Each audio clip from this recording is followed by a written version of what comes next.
coming down, don't say that. I am. Pretty good? All right, yourself? Order! Happy belated, by the way. That's the nicest thing that anyone said to me.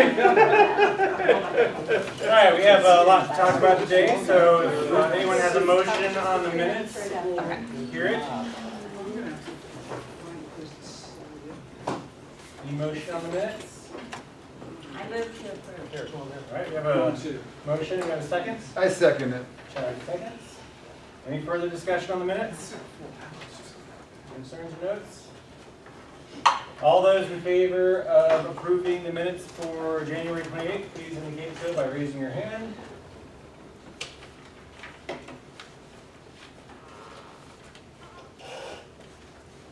Okay. All those opposed to approving the minutes, please indicate so. No one. All those abstaining. I was here, but I don't think I was in an official capacity, so Yes. I'm not there. It's okay, he's not Sue either. My wig didn't fit right today. All right, minutes are approved. Thank you. Mary Ann, you are up first today. Okay, so one thing we talked about at the AC meeting was the, if I may call it fiasco with, or semi-fiasco, we'll call it semi, with announcements that we got the fishing, and everybody involved felt horrible about it, and anecdotes were shared, so we know how, you know, there were some unforeseeable consequences that went pretty far, like some people canceling credit cards and so forth, and tears, and so we're well aware of that, but mostly IT is aware of that, and Tom gave us an explanation of what happened, and just so that you know, the president and provost were also targets of this phishing thing, and so it's not like they were in on it, or at least didn't know to what extent what this was going to look like. So it's really important that everybody be aware that no one was trying to trick anyone or try to make them feel silly or anything. The intentions were really quite honest and correct, in that we have to be so careful of how perfected those attacks are now, and how gullible, not gullible, sorry, how easily we can be the ones clicking on that, on the phishing links. So Tom was very kind to come and talk to us at AC and explain, and so we wanted to just give you a few minutes later if you would like to ask more questions, but the main thing is, please understand that most people didn't know how this was going to be conducted, and everybody is very aware of the consequences, and so ideas are being developed on how to make us aware without going through this kind of sentiment and kind of feeling of helplessness. So that was the main thing. Any questions for Mary Ann before we turn it over to Linda to give her comments? Okay, thank you. Well, I'm gonna, Sue unfortunately is tied up on a call about the Guanajuato visit. So she asked me to convey a couple of things. First of all, some of you may be involved in the articulation retreat, the annual one that's been done with RCC on February 25th. This year it's being done with all 4 institutions from the Southern Oregon Higher Education Consortium. So we've invited KCC and OIT to send representatives to that, and it'll be the first time that we're getting that larger group together to think about how we can smooth pathways for students in the 4 institutions. So appreciate it if you are going to that. And then she also wanted you to know that the session last week that was done by the representative from EAB on adult learners, anybody attend that? There were over like 50 faculty in the afternoon meeting. So once again, thank you for going and learning more about this new population we're working to serve. For my part, open forums tomorrow at 3:30 in the Meets Room, and Wednesday at 12:30 here in the Union. Greg is going to be spending quite a bit of time just kind of going over how we develop our budget, where the money comes from, what are the cost drivers, just trying to increase awareness of the financials of the university. So please come, encourage others to come.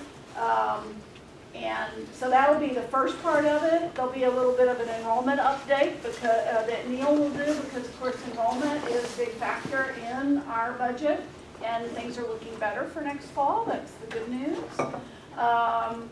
And then Sue is going to talk a little bit about the Tuition Advisory Council and that advisory process and how students and faculty and staff are involved in helping develop the tuition recommendation that will eventually come forward to me. Remember, this was it's a law now. There was a law passed that you have to have a certain process. It was modeled on our process, so we're ahead of the game there, I think. But Sue will talk a little bit about that, and then I'm going to wrap it up by talking a little bit about how we're doing on the strategic plan.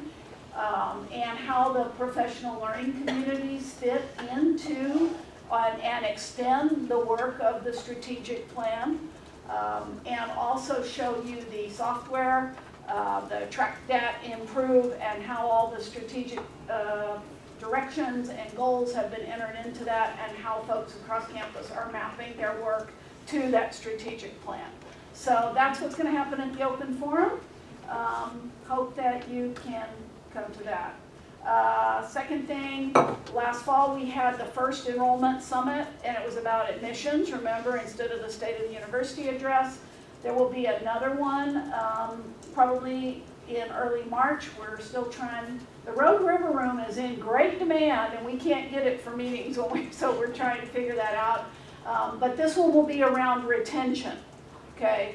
And again, we'll want as many people there as possible to help us understand that very important issue of, once we've attracted students here, how do we serve them as well as possible so that they don't feel compelled to leave us or to drop out of school or to go to another institution.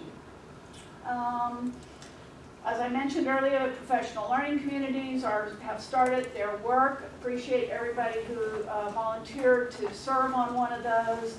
We will have another campus expo, and the date for that has been set. It's going to be Friday, April 26th. So mark your calendars now and plan to come out and hear the work of those 7 different professional learning communities. Now, having said all that, I want to extend my personal apology for any discomfort, agony, frustration that we caused through the phishing exercise that we did. Since we were victims of fraud a couple years ago, we have been talking about how we can heighten awareness on campus of these kinds of attacks. The board has asked us pretty frequently, what are you doing? What kind of trainings are you doing? And we have offered some trainings. Not enough people are essentially going to the trainings. I think it's been less than 50 or so folks have actually gone to these trainings out of over 1,000 employees. So when Tom and Greg told me that we were going to do some additional testing around phishing, I said, okay, sounds like a good idea. My bad, I should have asked more questions. I should have said, well, what exactly are you going to do? Had I known a little bit more, I think I would have definitely said, let's not mimic the city of Medford. I would have said performance evaluation is probably not, that hits a little too close home. But I didn't ask enough questions. And for that, I apologize. It hurts me to know that people suffered over the weekend, that people were, caused pain by this. And I think we do try to be a trauma-informed campus, and we unintentionally inflicted trauma on folks. And folks don't learn well when they're traumatized, really. So my apologies. I'd like to turn it over now to Greg and Tom to say a few words and answer questions. But Can I ask you a Yes. question about something you just mentioned Sure. earlier? So with the professional learning communities, some faculty have asked how the decision was made to populate them. And my understanding was all based on volunteer and first and second choice, but could you, it was like, who made that volunteers. decision? I made the decisions. Sue and I in consultation in most cases. But it was a combination of the people who volunteered and then looking to see where we had too many people from one area, where we didn't have any staff or we didn't have any assistant professors, you know. So it was really trying to balance things. In some cases, it was a balancing of workload. We asked a couple of people and they said, I just can't do it. And so we went back to the drawing board. But that's really what it was. And knowing that this is looking into the future, and it's a research project. You know, we're not designing anything for the campus. We're not designing gen ed. We're not changing the way we do majors. We are undertaking a focused study as a campus of these topics. This, to me, is a very important way for the campus to be involved in its governance. It's not official shared governance, but it is allowing everybody on campus to weigh in on these very, very important questions that are pressing down. I don't know if any of you, I mean, with the small art college in Portland just closed, the Oregon Center for Art and Craft. Linfield College is inside higher ed this morning announcing that it's going to be going through retrenchment and laying off faculty. It is real and it is all around us, and the more proactive we can be in studying all these things and thinking about it, the healthier our campus will be. So. Okay, turn it over to you guys to talk about fishing. Sure. What I'd like to, so I appreciate the invitation to be here. I'm Greg Perkinson, for those of you who I haven't met before. What I'd like to say is that as we transition moving forward, what you're going to see is training opportunities. So the test that was done was really a baseline assessment to see where we are as we work training in the future. It will help orient and teach people more what kinds of things to look for and what they can do if they see them. So I don't know, has anybody had their their identification stolen in the past? Anybody besides me? Only 3 of us, 4 of us, that's awesome. That we know of.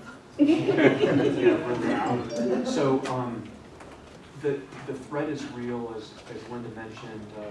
We had a significant event here in April of 17 where the institution was defrauded via wire fraud to the tune of about $1.9 million that we've been working to claw back ever since. And one of the things that helps keep us viable is making sure that all of our staff and employees are not at risk, either personally or professionally, to the kind of thing that happened before. So I appreciate your words, Linda, and I have a similar heartfelt apology. And as importantly, as we move forward, I think we want to put ourselves in a position where we can mitigate the risks that are out there and the threats that are out there. You have any Tom? words of wisdom, Tom? Well, I have a couple words of wisdom, maybe. But first and foremost, I think, as both Greg and President Shutt have apologized, and I appreciate that. I think the most sincere apology probably needs to come from me, being that I'm the person who is behind the black curtain. I'm the Oz character who is behind the black curtain doing this. And I just really, more than any one thing, I hope you realize, now that you've had some time to reflect on this, that this is in no way, any shape or form intended to trick our people. This really was to put in front of you what an example of the extreme measures that criminals will go through, not only to steal from you, but to inflict harm on you. It's not always about stealing your money. Sometimes, if you're familiar with the Target fiasco of a few years ago, if you don't know how that happened, that actually happened the same way with a phishing email sent to a heating air conditioning contractor that did business with Target because they knew they had a secure channel for accessing Target's network. But a heating contractor doesn't have the same kind of security protections So they were smart enough to devise a way that if they could get onto that network, and then they could get into Target's network and steal our credit card information. And so these are the types of extremes that people go through. Right now, the greatest threat, and literally just came out in the February edition of Oregon Business Magazine, the greatest threat in Oregon right now is through email and simulated, or not simulated, mine was simulated, the real phishing attacks are the greatest threat that we have to your identities, to our financial data, to our students' data. You know, I hope everybody here realizes that I'm a steward of all of your information. My job largely is to protect your information, our students' information, and I understand and I apologize that for some people this was a pretty extreme measure that I took, trying to protect you, but my intention was to protect you. And I hope that you really feel that I mean that. And if you have any questions about it beyond this, you're welcome to come by and beat on me at any time. Yes, sir. So the April 17th, what changes have happened since that $1.9 million defrauding? I'll start and then you can fill in some of the blanks. Initially, I think it was an assessment of what happened, determining what the method of social engineering was that resulted in the wire fraud. Then there was some training that was developed for the work centers that were involved in processing that payment. So really the initial response was tied to training and then to revising procedures that have a cross-check in supporting that not happening again. Now, in parallel, we established an enterprise risk management program back in about March of last year.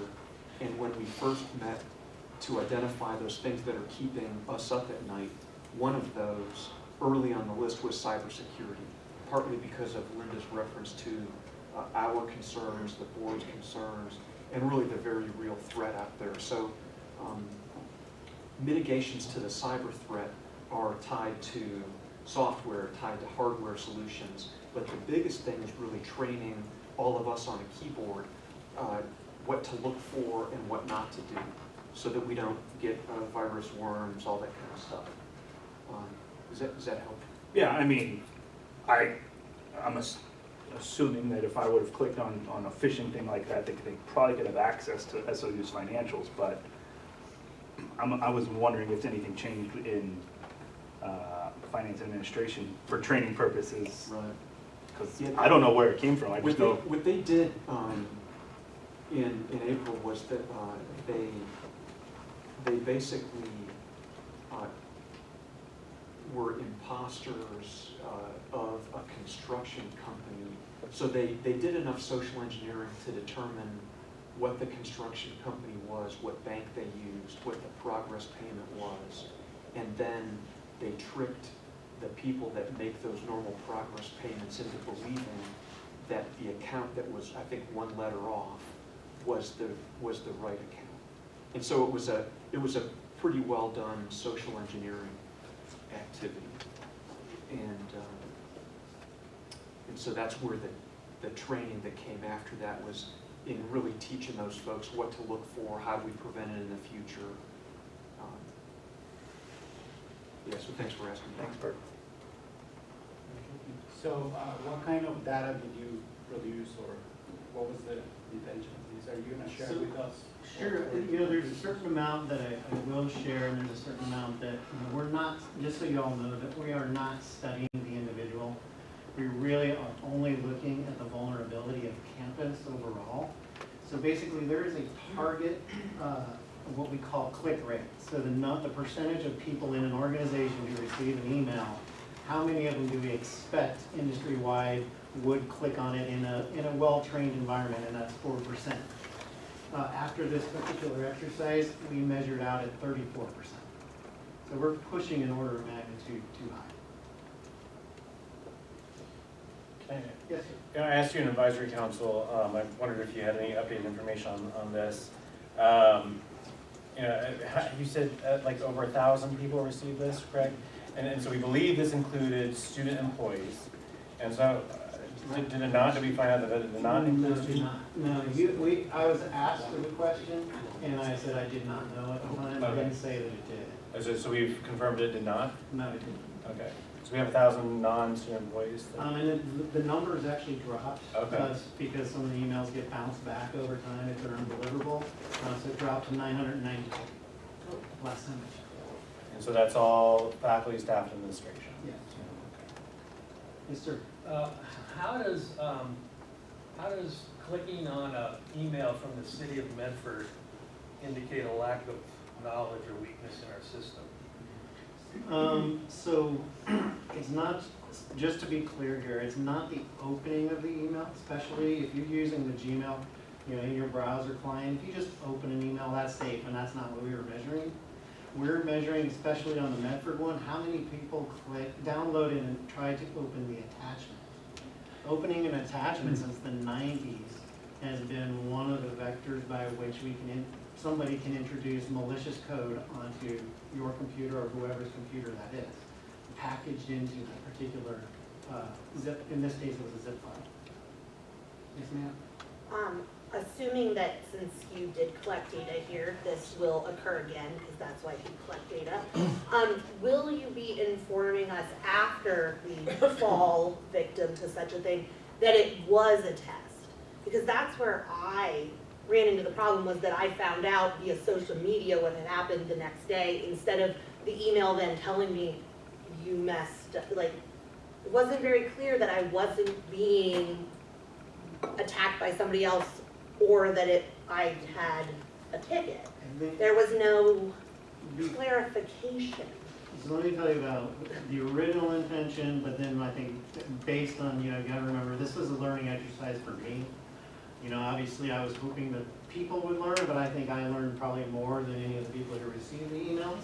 The first thing that I would answer that with is, before doing anything, I think I'll vet it further with, President Shai, Craig, Sue, talk about the types of things that we would do. But the original intention was to have one that just assessed vulnerability as a whole, like this, then to send out some that were pre-warned. For instance, be on the lookout for, there's going to be 2 coming this month, and then letting people know, hey, you found it. Kind of a positive reinforcement thing, hey, you found the bad thing, thank you. Then talking about it and kind of meandering and figuring out what was going to be the best way to look at, measuring whether or not we're reducing risk overall. So I think, Tom, Anna, what may have happened is that you didn't mess up enough. Well, I messed up 3 times. But if you I got to the end 3 times if you looking got for. to a certain point, you were supposed to get an email that said, Oh, I this did was not a test, right? receive. Well, it's not an email, but I if mean, you clicked on enough things, you got a little hand. It Yeah. said that the university has stopped me from a phishing attack, but it did not say that I was not actually attacked. So I was under the impression that I actually had my SOU email attacked, and therefore I was actually worried not about the ticket, but that maybe, it was I didn't feel that I was ever told this wasn't something bad happening until I was online over the weekend on the Medford Police website, and then I was informed via that. So I just was hoping that could be a little clearer at the end, that it wasn't I am all about collecting data. I am a scientist. I like tracking data. I understand collecting data on my students and seeing how they change. I just would hope that maybe there was some sort of, as the person being collected data on, like an end where the test was over and I was told the test was over, not that it just kept going for me. Yeah, I hear you now. Yeah, I think it's great feedback, because one of the things that we recognize, we put out an article in the newsletter in advance of it, and one of the things we learned is people don't read the newsletter. Yeah, well, So, great confirm that from my. Great opportunity for us to learn. Because I think, so providing an improved announcement on the front end, and then I think an announcement and feedback on the back end that indicate that that's, that test is finished. I have a follow-up kind of analysis question, because I am a scientist. Do you think that the backlash of this is going to affect future results, because people are actually going to have a heightened sense of awareness because this has been so? You could make the argument, I'm not going to say that I'm making the argument, but one could make the argument that that is the side effect that an exercise like this is We're working. hoping for. And that's why I said with my intention, it's really about raising awareness. It's not about tricking. It's, you know, hopefully everybody, through this conversation, shared it with their families and kids. Hey, be careful. Look at this thing that I got today. And that's really, you know, overall, when I was working on this, that's what I was hoping for. Not hoping to cause anybody anything, you know, negative. Could you talk just a minute about the fact that this is a program used at other universities and stuff like that? Yeah, so, you know, this was not something conceived, but even though I used the Oz analogy, this is a third-party vendor-supplied solution. He even suggested, you know, photo radar, coffee, email from HR, that kind of thing. It's being used by OHSU, the University of Idaho, Alaska, Hawaii, Gonzaga, Colorado. University of Oregon is about to kick off using the exact same thing this month. So yeah. warn your colleagues. Yeah, or don't. They call Eugene's police department first to make sure. I do want to make clear that I had a phone call with the city manager of Medford. He was very understanding. He said he had, you know, and we had a good conversation with him, and he understood why we're doing this and actually said the city of Medford gets fish. And so they, you know, they're accustomed to having this, usually not. It's usually a criminal, not inadvertently doing it. So I just have a suggestion for future. I understand you're doing what other institutions do, but the one from HR was not wise. Because junior faculty and new faculty got that and were confused and a little panicked and did respond and didn't appreciate being told, oh, you were just, you know, messed with in some way or you fell for this, because that's pretty serious. I mean, if you see that as a, so maybe if you have any discretion on that, you don't use something that could resonate with a faculty member's position. Yeah, I had faculty asking me. Mark gave us that feedback in advisory council. He said you don't go after people's jobs, people's Right. money. Right. Or, yeah. And Mark, in response, you asked me about legal liability, and I've been assured that we do not, that this is, it's all safe and there's no responsibility to the companies. We do need to move on, but I did have a, do you want to ask a question? I have a One more quick about question, it. and I apologize if it's totally inappropriate. I'm just curious, how much is the whole Guanajuato trip and hosting costing the university? And the reason I ask is that, first of all, I have no idea, and I'm just curious. And secondly, you know, I'm hearing that we're in trouble, and so I'm just curious to know how much money this. It's not a huge amount. I mean, they're paying for their travel here. And we're, you know, like I'm gonna have a dinner at my house for 10 people. There's gonna be a reception. Different people are sponsoring it. So it's not a huge burden on our budget. We will send a few people there, and that will cost us some money.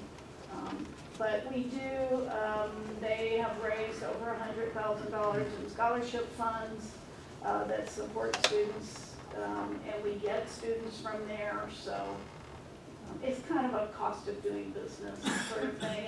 And I didn't want to say, I mean, our enrollment was down this term, this year, right? So that is a financial impact on us. We're not in the same position as many other schools. I didn't mean to bring that into the room and say, oh my God, we're next, we're on the, but to make sure we don't go there, we need to continue. Just because we did a strategic plan a couple of years ago and we did a lot of good thinking, we've got to constantly keep thinking and trying to position ourselves for success. We are a bit worried about the legislative session. You know, it's anybody's gamble right now, I guess, as to how that's going to go. So I'm happy to, I will keep you up. You know, the governor spoke to Heck. She is softened her position on tuition increases above 5% a bit. She still, none of us want to raise tuition. We want is for the state to continue to start reinvesting in higher education more fully, but they have a lot of things to invest in. So I'm sorry if I made it sound like we're on dire strait, please. Oh, okay. Oh, that's okay, I just was curious, thank you. And in fact, as I said, our applications for next fall are up, our confirmations are up pretty significantly, and if we can keep that going, then that's a big piece of the puzzle, although if the state doesn't give us nearly as much funding as we think we need to keep up with the costs of benefits increasing and stuff, it may still be. That's the world in which we live. Come tomorrow and you'll hear more about it. On that note about applications being up, I was meeting with Neil, and I don't want to quote him because I might get the figure wrong, but I heard that based on our new virtual tour, we got more clicks on the application in 1 week than we had the entire last year or something. Really? I haven't heard it It was some phenomenal figure. So be sharing the 360 tour with students because apparently it's effective so far. People are really liking that. Any other questions before we move on? All right. Is anyone here from ASSOU? All right. Kimball, you're up for your report. I'm on the agenda for Association Working Faculty. So I won't take 10 minutes, I promise. I won't do that anyway, but you see we're already losing time. I just wanted to sort of let you all know what Association Working Faculty is and our role just in the position with Interinstitutional Faculty Senate. Cool. Spot. Anyway, just taking it over. I'll be these three people. So, briefly, Association Working Faculties, like Interinstitutional Faculty Senate, is a statewide faculty group. We are more politically oriented than is IFS, though I think it's a refreshing direction that the IFS has taken to become more involved in the legislative calendar and basically politics, frankly. So view Association of Oregon Faculties and IFS now as both very involved in what's going on in the legislature. Unlike IFS, we are a dues-paying organization, and it's voluntary, it's not a union, but our money really goes to hire a lobbyist, and our lobbyist is very well connected in Salem. And so we work with the universities, and our primary goal actually is to do what we can to get the revenue towards higher education turned, because the most important thing that Amy told us 2 weeks ago from IFS is right now the funding for higher education is not looking good.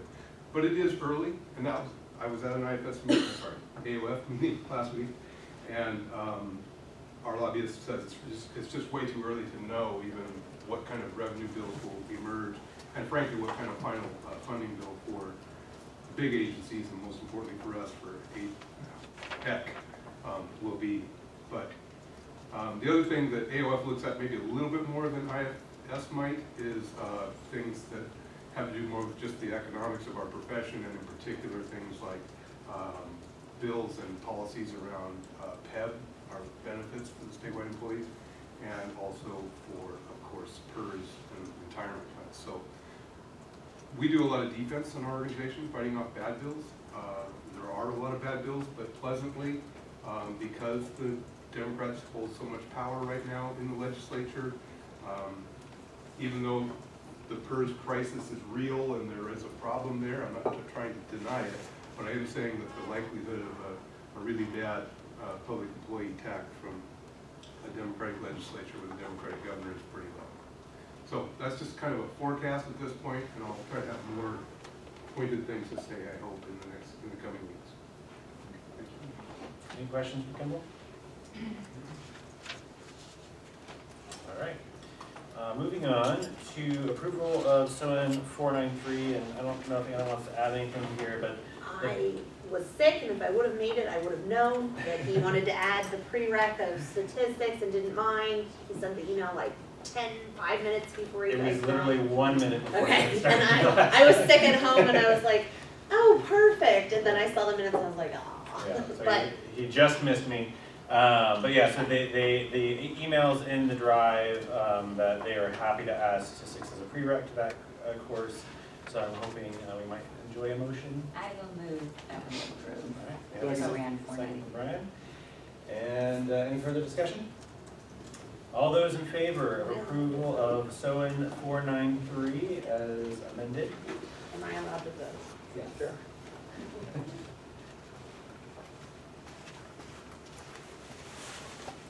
All right, thank you.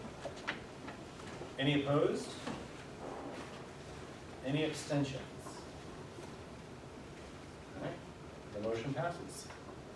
Moving on down the line. Dave Carter, you're up. Okay, so I believe this is just a discussion item for everybody, but Academic Policies Committee put forward 2 policy proposals for your review. And the first one is existing prior policy, the removal or the current early registration requirement or option for online students. And basically, we're just saying that it's not really needed anymore because of the volume of online offerings that are now available. And the fact that it also does cause a lot of confusion for students in terms of if they're an online student in the, I don't even know which category, is it Banner or Cognos that they're listed as ONL? Coded as an online degree completion student in Banner, they receive that priority. You can imagine how accurate that coding is maintained. And so basically we're saying to kind of reduce the confusion for students in terms of when they can actually register for full classes, we're just saying remove that limitation. So that's the first one. And it was approved by us by 3-2, so 3 yeses, 2 abstained, 1 because the individual wasn't in the room, and then the other one because they were brand new to the policy committee. And then the second one is the BA and BS subject code degree requirement within Banner in terms of when you look through in degree works where there's an individual in terms of if they've decided for BA or BS, they have quite a bit of language, and you can see it here in the policy itself, in terms of all these different courses that they're required to take in order to get this 48 credit check within Banner. And it can trip a lot of individuals up by degree works in terms of making sure that they hit these. But if they are in a particular discipline, they are still taking credits towards their BA or their BS. And the language requirements in terms of second year of language for BA do not go away. The logic requirement for BS does not go away. This is just literally getting rid of that checkbox in DegreeWorks/Banner in terms of making sure that they've hit these particular courses or a slew of them, because the reality is a lot of these courses are now overlapping in terms of cross-listing of all these different courses.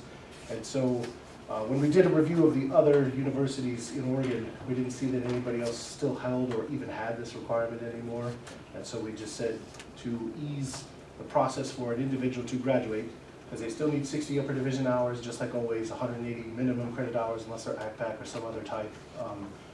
Everything's still in place, it's just getting rid of this check in Banner or DegreeWorks. And so we proposed to get rid of that check, and we were all in favor of that.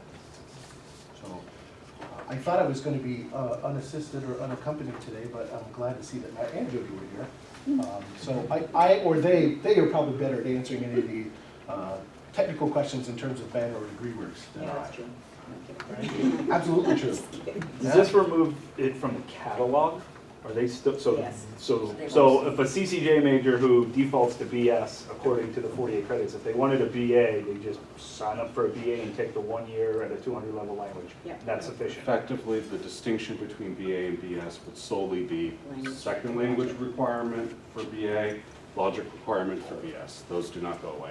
It's just the artificial, you gotta take so many credit hours in this list versus so many credit hours in this list. Remember back in the day, I remember very well when this was established, we had a much clearer definition at a programmatic level between, okay, sociology was in this, right? Well, take SOAN, for example. We have no idea whether to put stuff in BS, whether to put stuff in BA. It's just an artificial delimiter that's does nothing but confuse people, frankly. So this would be immediately effective for all catalog years? It's a good question. Typically what occurs is it would go in place for next year's catalog. I think if Senate were in favor of it, we could probably nuke it now for everything and not enforce it. And that would not, frankly, bother me in any form or way. I don't think it would bother Jody either. No, it's actually, it's university policy as soon as it's signed by the president and the provost. And you know, I guess it's up to us to decide whether or not it goes in the catalog. I can't imagine that we would vote on a change if it were to be approved that would enable students to be able to graduate with more ease and not go ahead and implement that immediately. But I do want to stress, you know, it's not just the box, it is a set of requirements. And I think it's real important that folks are aware of that before we vote. That it does reduce a layer of obligation for the student. And in most cases, they're going to do it anyway, but it's important to know that. Yeah, we have a lot of interdisciplinary-esque students that are always confused about, well, if I took it under this prefix, then it's in this grouping. If I took it under this prefix, but wait a second, it's the same course, just in a different prefix. So why is it being counted in the BS list versus the BA list? And I frankly don't have an answer for them because it's art. Yes. Somebody had to say artificial. Right. No, I was just gonna ask, how many students does this actually impact? But it seems like a lot of it. 6,100. Everybody, but I mean, almost all of them, at least indirectly. Some academic programs more than others in terms of the natural overlap. So would you say it's fair to say that it causes you quite a bit of headaches to then have to answer individual students about, well, this should fit here? Yeah. I mean, selfishly, it certainly does, but I mean, more prudently, I mean, I think you all know me well enough to know that I'm never in favor of reducing rigor. This is not a rigor item. This is, I mean, this is administrative fluff that made sense a decade ago, and now with the curricular design just doesn't, in my opinion, work anymore. Dennis, you have a question?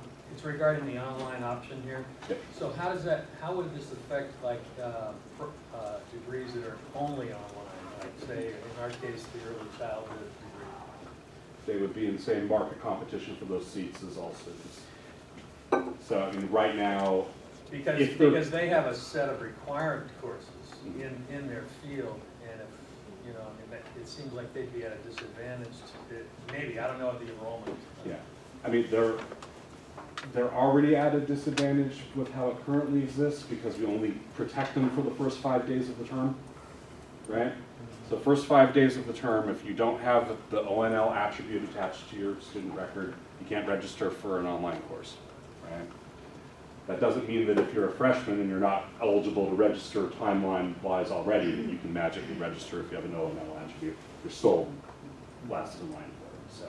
And so how many other online degrees are there that this might affect? Business CCJ would be the biggies The online right site, now. the social science, Yeah. I don't think that's actually being. And I do have options behind the scenes that I will be offering if this goes through to academic programs to help preserve seats if you find it necessary for your particular program. There are ways to do it without affecting the whole. Like if you have one section, for example, that you're particularly concerned about in your program and it's an online section, I have triggers that could. You mean you can limit the seats up front and then open up more later? Yeah, there's options like that that we're happy to do. Because at the moment, I wouldn't know what effect that would have on our particular firm, but I could ask about that. Yeah, and we talked to the primary, you know, the big ticket online programs, and they were all fine with going down this path. I mean, again, this is one of those, it made a lot of sense back in the day when we had a very small offering of online courses and seats.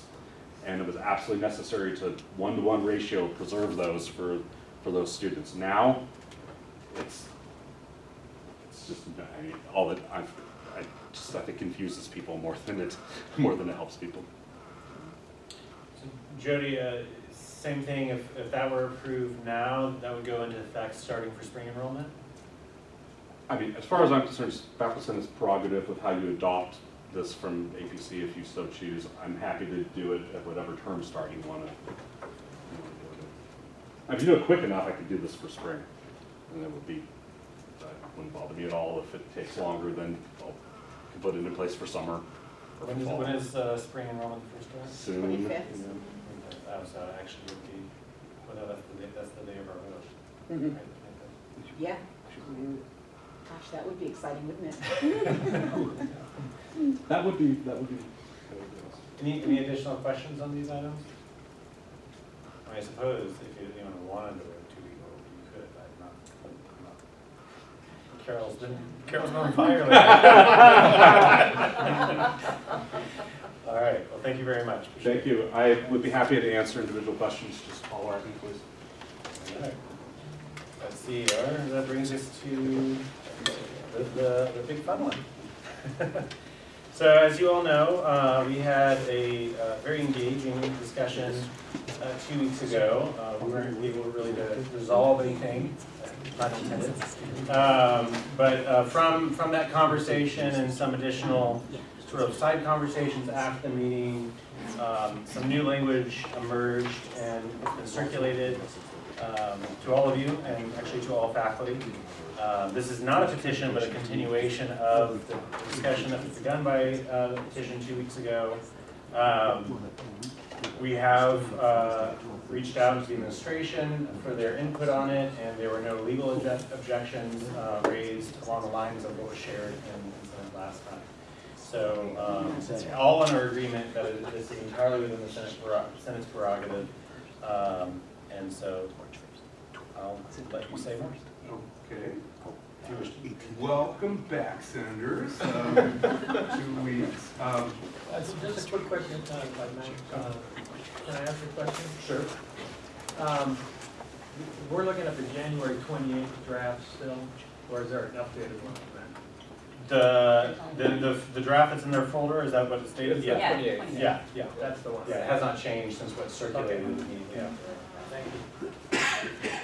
That is also what I'm looking at. Well, first of all, I guess I'll take credit or blame for the redrafting of this. As you all know, and as Andrew just said, I brought forth a different version of a resolution that 67 out of about 170 faculty, all a total of 170 faculty signed. So I think the issue that was on that resolution was real. And this is kind of converted to your more traditional, all the whereases and the resolves and all of that. But, I think that, to me, I was okay with some people's suggestions that I slightly changed the direction and tone of the resolution, because it still says what I want, what I believe, and what I hope you all will believe is a solid statement of support for all faculty at this university, and in particular support for our professional track faculty. I just want to remind briefly the history of this issue is that prior to about 2006, we had instructors. They were mentioned in our bylaws, but they were a very exploited class. I'll also say I think they still are, but okay, they're not much less so now. And a lot of people deserve credit, the administration, APSA leadership, Senate. We all came together in the early O's and decided we wanted a better career track for instructor class faculty, and we got it. And so, starting in 2006, first with Senate work and what was that committee with all the letters, Faculty Roles and Responsibilities Committee, and so, anyway, for those of you that were here for that history, I apologize for making you remember. But anyway, we created what we thought was a good vision for a class of faculty who would still be ongoing faculty value, part of the institution, whose input in all ways, especially their teaching, yes, but also in service, would be recognized and valued. So that was 06. And then I think it's only fair to sort of remind everybody that something really important changed in 2015. And this was in the collective bargaining agreement. I promise I'm not asking you to vote on something specific about the collective bargaining agreement, but it's a fact that's important, which is that in 2015, the workload for all faculty, including instructors, the entire workload was recognized to be 45 ELU. And with that came a conundrum. We can talk more length if you wish, but which is essentially that by loading our instructors with a very high teaching load, we didn't leave them very much room to do service. That's my opinion if you don't want it any other way, but I think it's recognized that's a problem by even administration. Anyhow, my purpose 2 weeks ago, my purpose today is, since we, the Senate, are the voice of the faculty, and these are people that we represent, these being in professional track faculty, and it was an issue that within 3 days, over a third of the faculty signed on to what some view as an inflammatory resolution. I just hope that we would be willing to stand behind our people and our vision of the role that professional track faculty ought to play in our university and have that message be heard by the entire university community. So I'm actually going to just end the speech and just start with a motion to approve this resolution as a statement made by our faculty senate. Can I move that? Well, does it need this 2-week rule? I mean, the language did not come forward 2 weeks ago, so I think we would need a waiver on the 2-week rule, right? Okay, I want to make a new motion. I'd like to move that we consider, well, that we waive the 2-week rule to vote on this. All right, do we have a second on the waiving? All right, we have Brian, second. Any further discussion on the waiving of the 2-week rule? All those in favor of waiving the 2-week rule on the draft resolution, please indicate so by raising your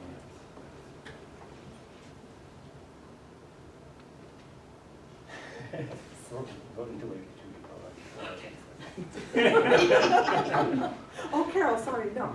Well, I'm just going back to All right, all those opposed to waiving the 2-week rule? Any abstain? The 2-week rule is waived. Okay, now I'd like to move that we, my motion is that the Senate approve this statement as a statement from the Senate. We have a motion to approve the resolution. Do we have a second? Sure. I was wondering. All right, Give somebody else a chance to raise all their right, so hand. Brian seconds the motion. Any further discussion of the resolution? If we vote for it, the bylaws don't change. Correct. If we vote against it, the bylaws don't change. Correct. What's the point? Our department actually had an extensive conversation about this, and it was unanimous, the decision, so it's not just my own view, but everybody in the psychology department feels that it would be valuable for us to put our voice forward as faculty and affirm our perspective on the bylaws, since it's our opportunity to give voice to the administration, and agreement with what Kemble had said before about later on they can make their decision to tell us what's our right to say, but it's important for us to exercise our ability to give voice to the faculty. They've already heard us. Marianne? They don't like us, but they've heard us. Well, in AC, it was interesting because we did discuss this a little bit, and maybe you can help me a little bit with that because my head's still a bit spinning for a minute. But the feeling that I got was that the administration got that this really mattered, and I think that in itself was really the big goal, and they got it, and they wanted to make sure that we, or they actually were convinced that there are only maybe just very, very, very, very few people on campus who don't believe that they have the best interest of the professional faculty at, finish this question for me, at heart, at mind, in mind, yeah. And so I think the message was heard loud and clear, and that it's kind of what you're saying, you know, it's not going to change anything, but they really get that, and I think they respect that. So, just to clarification, are you suggesting then that we don't need to put forward this resolution because they already get it? No, Okay. I'm not saying that. I I'm not saying that. I'm saying appreciate that that it won't change the bylaws, but Well, it's yeah, a strong doesn't- statement, and this will make it stronger, in my opinion. I mean, I'm going to vote for it. But ultimately, we can change the bylaws. We Right. can vote to change the bylaws, we do it all the time. But Right. again, it's always with the idea that it's going to be approved or not by the president. So just to clarify, this resolution affirms the bylaws as they exist. Correct. The real issue at hand, of course, is that what comes out of bargaining on some of these issues could force Senate to redesign those bylaws. So I think what this resolution serves to do is not to recommend a particular outcome of bargaining, because it doesn't do that, which is the issue the administration had last time, but to say, we as Senate would prefer not to change those bylaws. It would be saying, we as Senate want professional track faculty to be fully engaged in the shared governance of the university, by which the Senate and its committees are the primary avenue of that shared governance.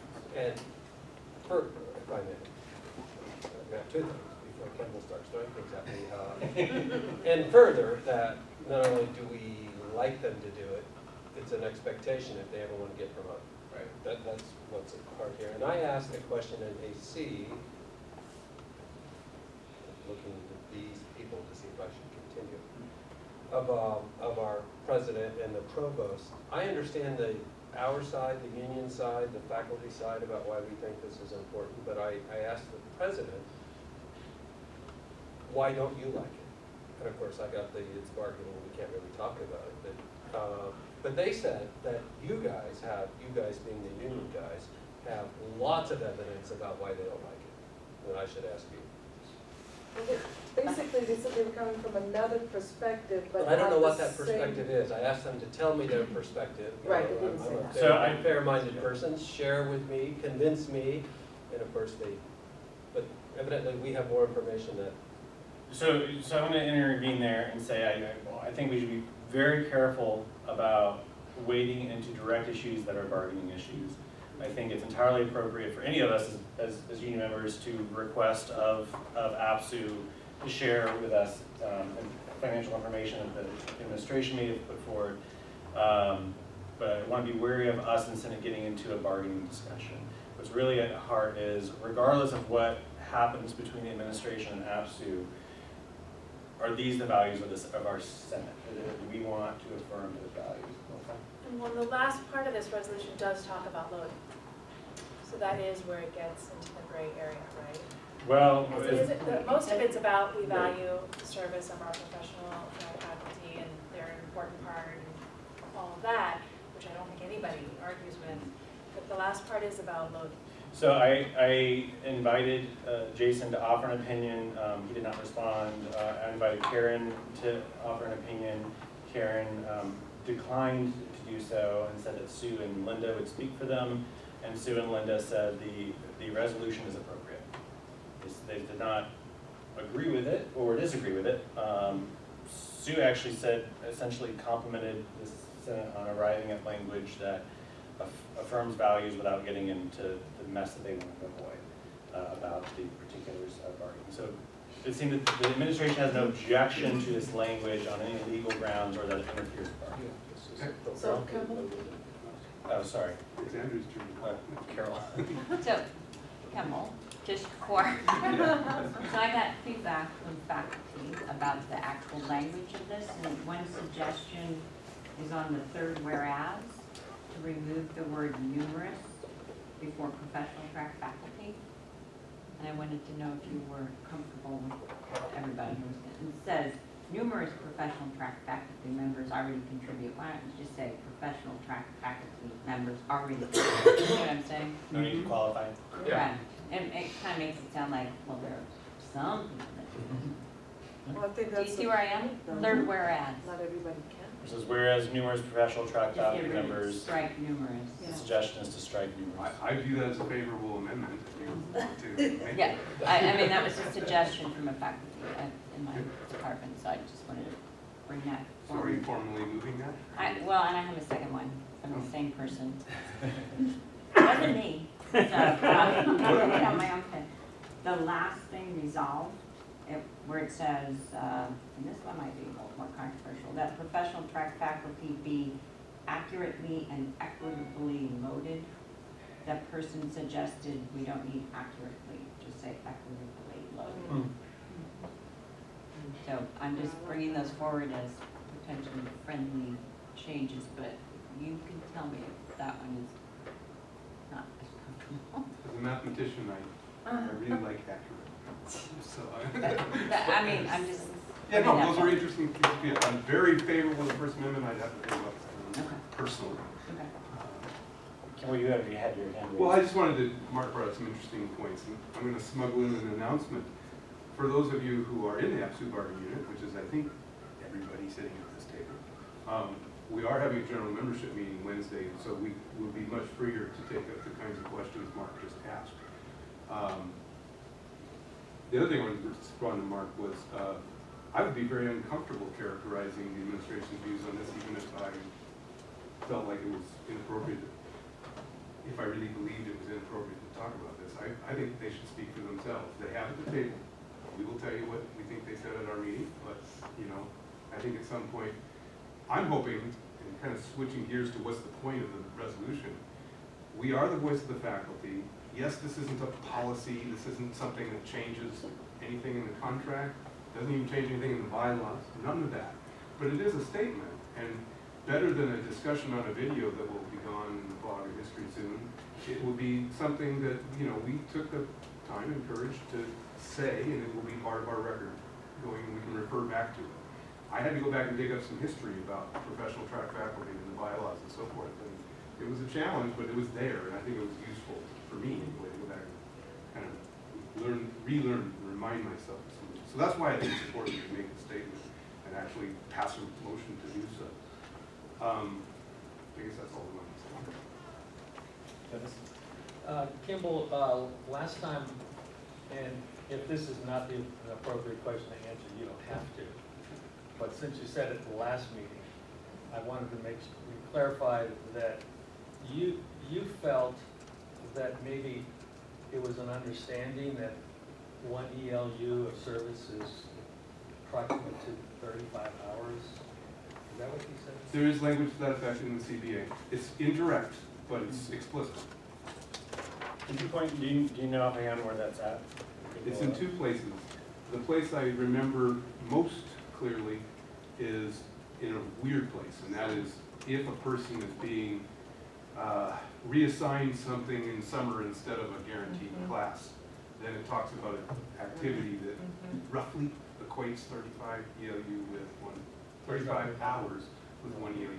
But it is also mentioned in Article 19 and other places, in a couple, at least one other place.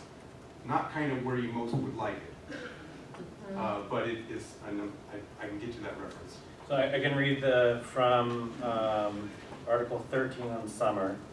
It says, just had it and I lost it. Oh, okay, so it says, should these revisions result in insufficient primary courses being available, some faculty in this category may be reassigned to non-teaching duties approximately 35 hours per ELU.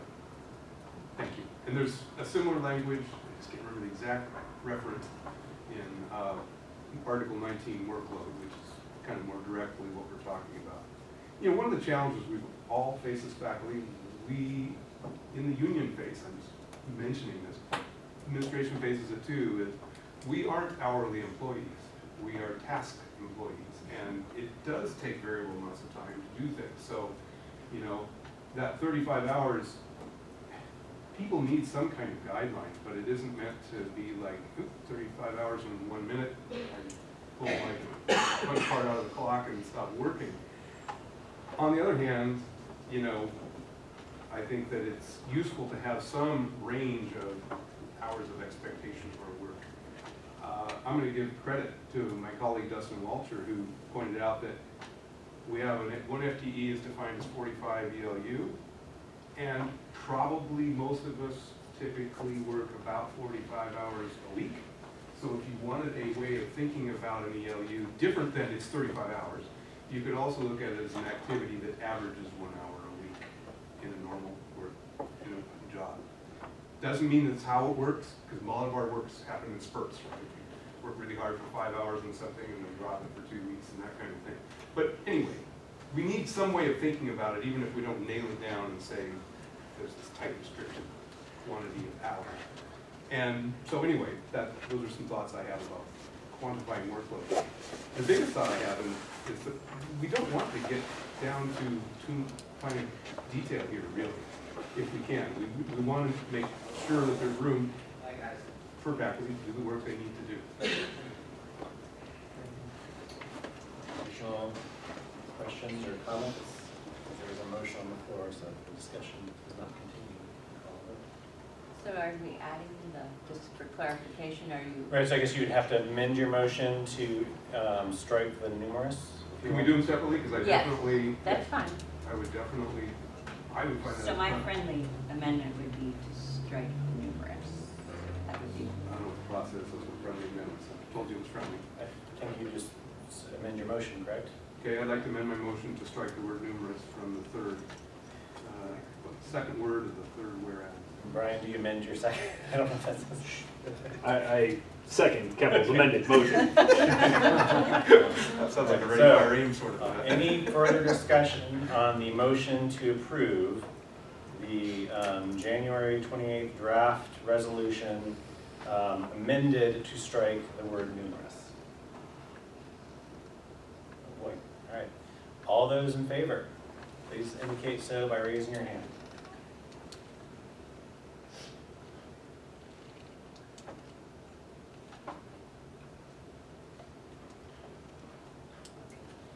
All those opposed? Anyone else other than me is abstaining? The left out. All right, the motion passes. The resolution will go to President Linda Schott. The official resolution of the Senate. I guess you got to sign it or something. I think if they disagree with it, they're supposed to explain why. Okay. Thank you for making this an interesting Senate term for me. That brings us to announcements and new business. We have ASSU here, right? Do you have anything I don't to actually share? have anything important to say right now. Well, I will say, right now, ASSU there's a motion, well, not a motion, there's a proposal being put forward to defund our Oregon Student Association staff member. It's a position on campus. If anybody has had experience with that, I know that there's an internship that works for several of the majors. There's a space for public comments at the Student Senate tomorrow, but you'll have to sign up before 3:30 p.m. tomorrow to do that. It's ASSU Senate at SOU.edu.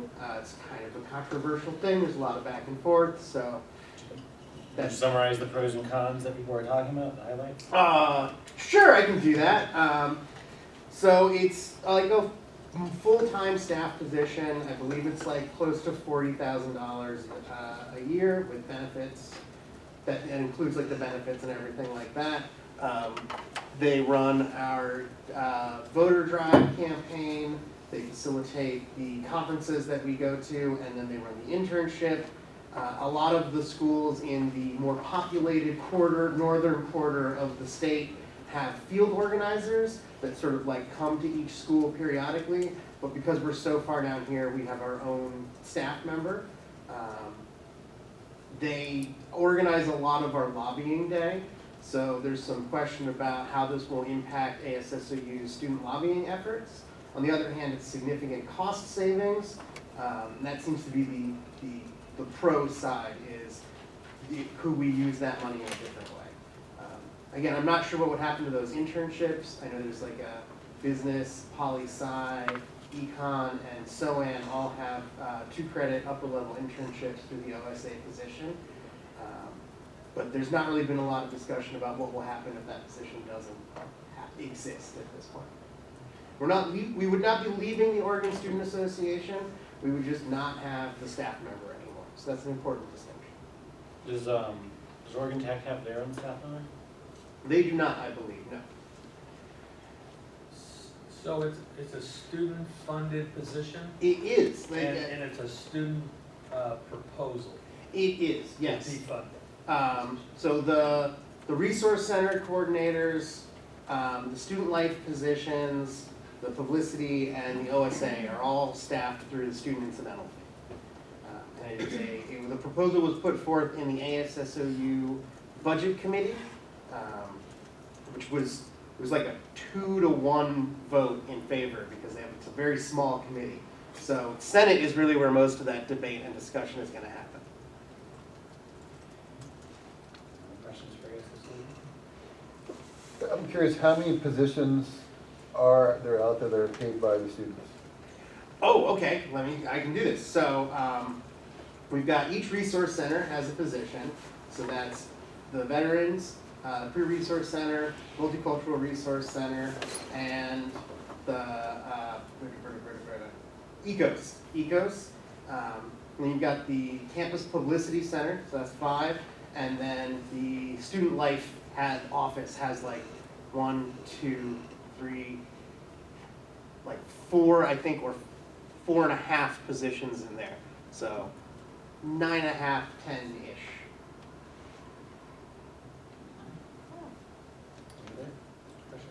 Any other questions? Well, Yeah. now I have a question. So those are all funded, so there's no money to support those positions. What happens to those? Oh. They're not filled? Yeah, so this would just be the OSA organizer. Those positions, all of those duties would then, the idea is, fall to the students, the ASSOU students. So none of those duties are necessarily going away. Those programs aren't maybe the internship, but those programs aren't necessarily going away. Those duties are just going to be done by students, I think. To be candid, there hasn't been as much discussion about how those duties will be distributed next year. More of a, we're going to fund it this year, and then whoever's elected next year will figure that out. That's an interesting way to approach something. I think that's how Congress Sounds, works. yeah, sounds familiar.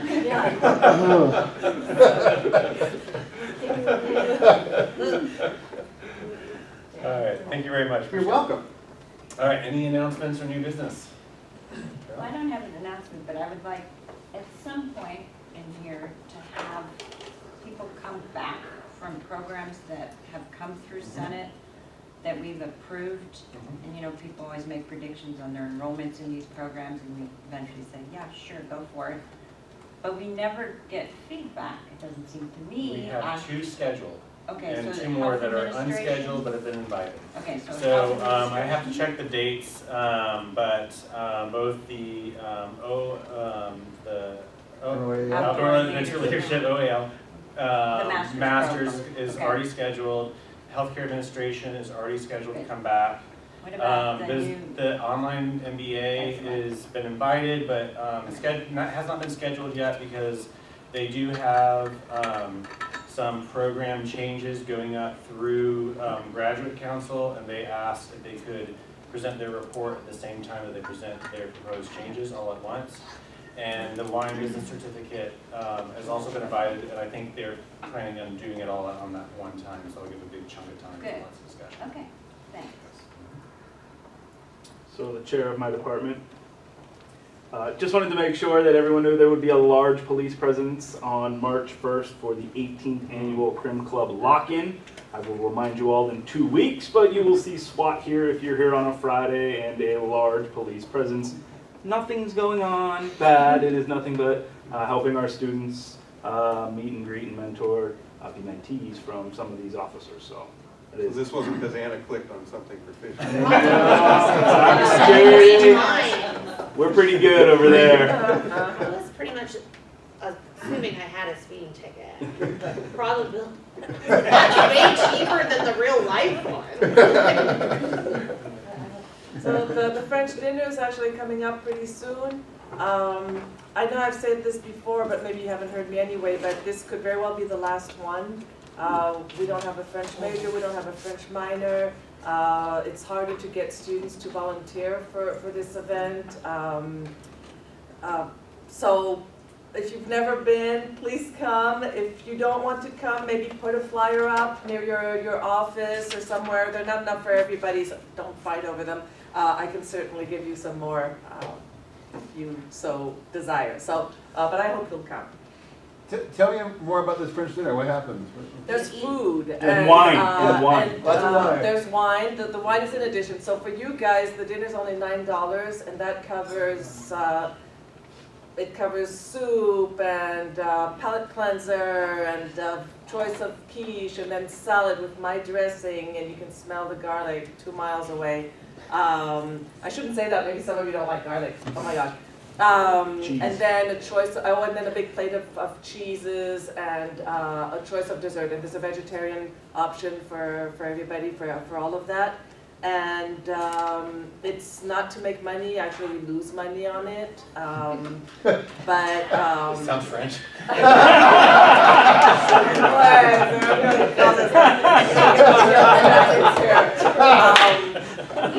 But because the idea is to promote French culture, it's not to try to make money off of you. But if you have people who aren't students or staff members, their tickets will be $13, and the wine is $3. And if you want to donate bottles, we're in dire need of them, so that would be great. And what else can I say? I'm sure. Oh, and we have a jazz band. Mark Camillo, do you know him? Mark? Yeah, lovely French student, just lovely, who's going to play with a couple other musicians. So it should be a good evening. What's the date? The 28th of February.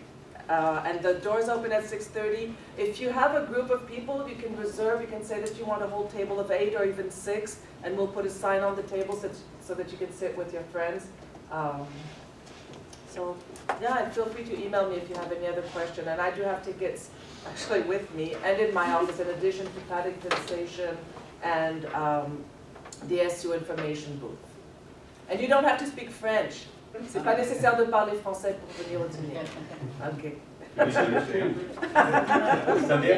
Tomorrow night, Music Building, 7:30, Music Department's going to put on a fundraiser for the SOU Student Food Bank. And if you could come and you want to, 2 cans of food, that's all you need to do to get in the door. Dr. French's choir is going to sing. Terry Longshore's percussion ensemble is going to play, and a number of our graduate students are also going to perform. So please, if you can, we're trying to get some food in that food bank for our students. What time is it? 7:30. Right after the budget meeting. On February 21st, so Thursday next week, between 5 and 6 p.m. at the Schneider Museum, Dr. Chacon and I will be performing some experimental music. And there will be some hors d'oeuvres and wine and such too. That was the 21st? Yeah, Thursday the 21st, between 5 and 6 p.m. at the Schneider. It's some visuals from Adam Bateman. So from the heart. Any other note? February 20th is a long night against procrastination. Recommend your students come by the library for free food and lots of research help and all that good stuff. It's After the French dinner. Where they have a lot of wine, and then it's long nights of recuperation. The 20th. Oh, the 20th. Not 28. Oh, I heard that. Thank you. So Melissa, you may have already gotten this, but it came in a weird place, so I just want to remind everybody that it is an all-SU meeting Wednesday at 5, 2 days from now. And encourage you all to come and hear a progress report on mediation and negotiation. And more food and wine. That's in the Rogue River room, I'm pretty sure. Yeah. Yeah, that one. And yes, we always have refreshments. Yeah, while I'm here, so the Health and Wellness Center, in coordination with the Campus Recovery Group, is having a film screening at the Mies Auditorium. It's called Anonymous People. There's some SOAN and psychology students that are going for extra credit as well. It's a documentary that is sort of contrasting the anonymous model that's popularized by Narcotics Anonymous and Alcoholics Anonymous with groups that are sort more above board, in that they are addicts in recovery that want to stop stigma in society. So there's like this whole back and forth between anonymity and then being public to fight stigma. It's at 6 p.m. in the Mies Auditorium. It is free, and it's interesting conversation afterwards.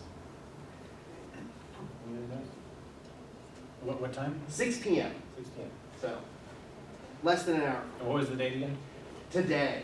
Today. Today. Little late notice, but you don't already have plans. Well, since we are wrapping up a little bit early, kind of along the lines of Carol's request, I'll just give you a hint on a few other things that are coming our way. I will now re-invite the division directors to come back and continue the discussion on posting a review. I think that will be well timed because I believe we're also going to have a report from Faculty Personnel Committee on the FPAR process. A number of questions were raised when we approved the bylaws changes about the kind of timing and procedures and even just the training of faculty about the content of FPARs. And so they've had a good discussion about that and are going to come and present their sort of findings and give us some things to consider about whether or not we want to change any of those. We also have had a request from the student success coordinators. Some of our committee bylaws are a little out of date around ex officio language.